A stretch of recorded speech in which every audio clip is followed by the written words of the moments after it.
पानी ते धारे corporate farming corruption done ऐं मेरिट जी लताड़ ख़िलाफ़ क़ौमी अवामी तहरीक जी मरकज़ी सॾ ते केनशा में मीर खोसो एडवोकेट, सूमत चांडियो, जावेद चांडियो एडवोकेट जी अॻुवाणी में एहतिजाजी मुज़ाहिरो कयो वियो। एहतिजाजी मुज़ाहिरे खे अॻुवाणनि ख़िताब कंदे चयो त ज़रदारी माफ़िया सिंध जा समूरा वसीला विकिरो करे छॾिया आहिनि। सिंधु दरिया ते ज़बरदस्ती कैनाल कढी सिंध खे बंजर ऐं बर्बाद करण जी साज़िश कई पई वञे त ॿिए पासे सिंध जूं ज़मीनूं कारपोरेट फार्मिंग जे नाले ते विकिरो करे सिंधियुनि सां ज़ुल्म ऐं ज़्यादती कई पई वञे। अॻुवाणनि वधीक चयो त हिन वक़्तु गॾिजी जदोजहद करे सिंधी अवाम ख़िलाफ़ थींदड़ समूरनि साज़िशुनि खे नाकाम बणायो। एहतिजाज में सिंध तरक़ी पसंद अॻुवान फ़कीर अली हसन, जावरी पोरित मज़ामत माजिद बुगियो, यूथ पार्लियामेंट ऐं शहरिन वॾे अंग में शिरकत कई।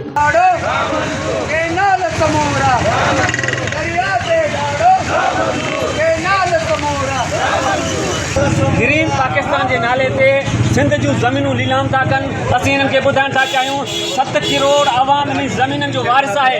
तव्हां इन ज़मीननि जा वारिस न आहियो जेके असांजी ज़मीनूं विकिरो था कयो। असीं दरिया जा वारिस आहियूं। 7 करोड़ आवाम जी ज़िंदगी मौत जो मसइलो आहे। कंहिं बि सूरत में हिकु किनार ठाहे न ॾींदासीं।